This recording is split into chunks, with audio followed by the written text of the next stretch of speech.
You love Israel. You can't. Adam, they can do whatever they want. I acknowledge they can do whatever they want. They are a better ally than enemy. But you're saying they can get away with murder, Adam, because we're supposed to forget about it. That's not what I'm saying. That's horse shit. Who has done worse things to America? Okay. Listen for a second. Go ahead. Don't be emotional. No, how am I not going to be emotional? Who has attacked America worse in the last 100 years? Germany or Israel? Germany or Israel? Yeah, who's had more deaths of Americans, Germany or Israel?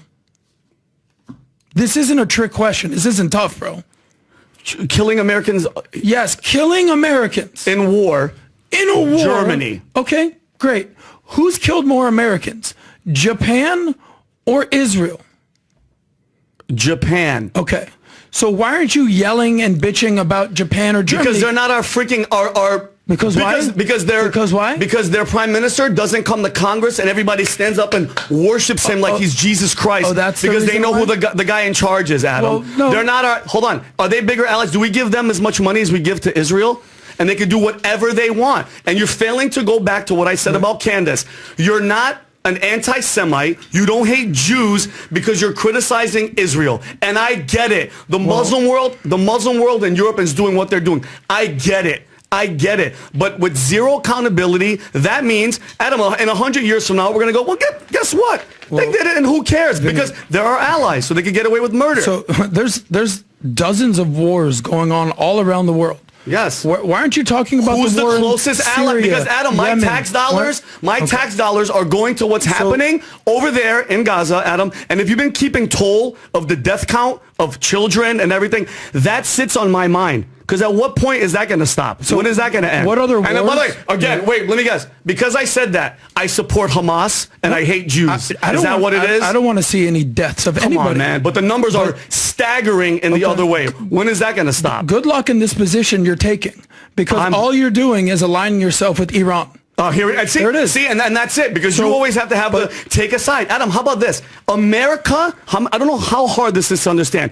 I am us first. I don't give a shit about Bibi Netanyahu. I don't give a shit about Germany. I don't care about France. I don't care about anybody but the United States of America first. Once we're secure, then we can go talk to other people. Then, Vinny, unfortunately, you're a child.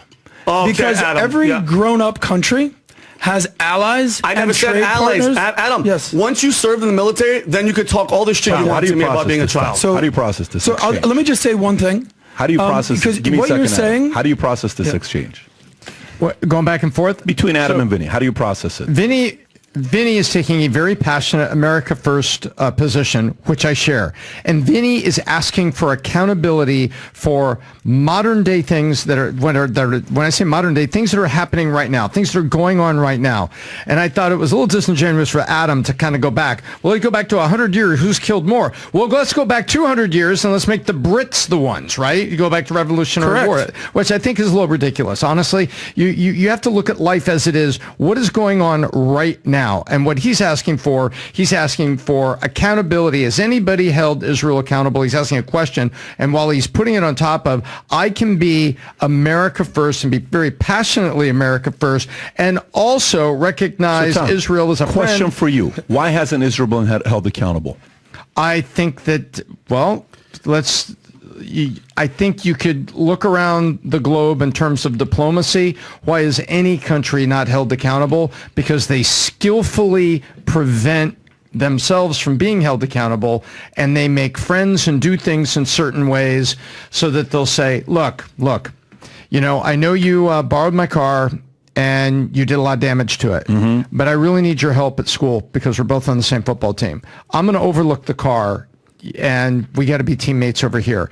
That's how diplomacy works. Things get not overlooked, but things do not get prosecuted or things do not get held out because there's other things going on that people think are greater. That's how they either have something on you or you agree that going after this over here is bigger. So what do you think it's is one of the two. What do you think is a likelihood if you were somebody right now that is consulting for Vinny? Vinny wants to run for office, okay?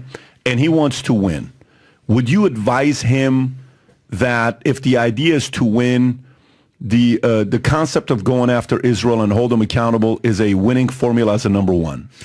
Some of the greatest political consultants in history, Vinny, would tell you this. Vinny, what's your platform? Not 5, not 3, but you need 2. 2 core things of your platform. You're going to list 5, but 2 are really going to matter to you. Maybe one of them's America First. Now then, once we have that, Vinny, we're going to have what is the core statement for your campaign. And then we have what's called the big tent. And the Tom, big tent... Just talk to me. I'm asking you, would you advise Israel being held accountable as a number 1 or a number 2? No, I wouldn't put that in the platform and in the name of the Why wouldn't you?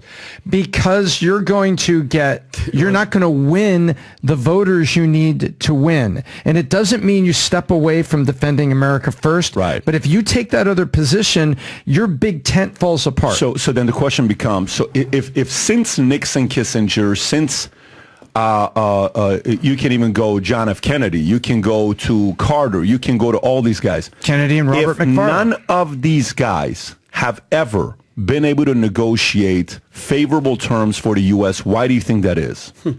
Because either Israel has got things on us and we are not without sin, or they have been able to lobby successfully to talk us out of it. It's one of the two. Okay, so which one do you think it's more? I think there's probably a little bit more chess game on some of the stuff we've done CIA around the world, and they've got that.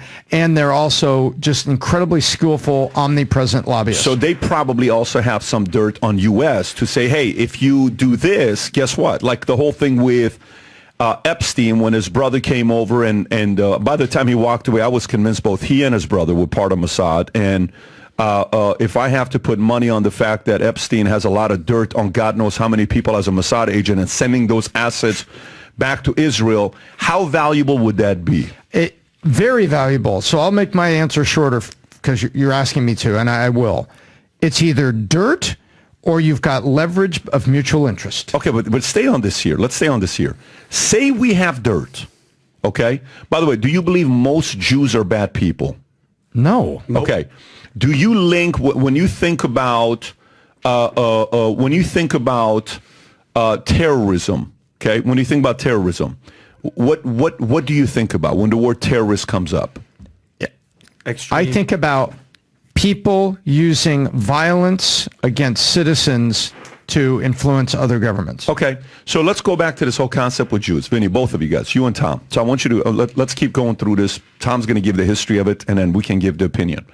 So if let's just say everything you said is accurate. Let's say we find that it's 100%. You know, the Epstein. We can say right now 70% it happened. Let's say it's 100%. Let's say we get intel from somebody on the inside that's a diehard fan of the podcast, and he sends us an email and says, no, guys, this is not a maybe. This is 100%, okay? That's what Mossad does. That's what Israel does. That's when Netanyahu came, the standing ovation for him was bigger than anybody in the history of American politics that got up in front of the stage. And by the way, the standing ovation was bigger than Zelensky when he came here and gave a talk. A lot of people boycotted Zelensky. Right. So Netanyahu.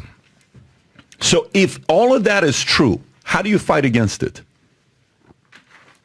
How do I fight against the guy that's got 1% more dirt on me so that he gets what he wants and we're neutral? You're an outsider. You're a journalist. You're a podcaster. You're an influencer.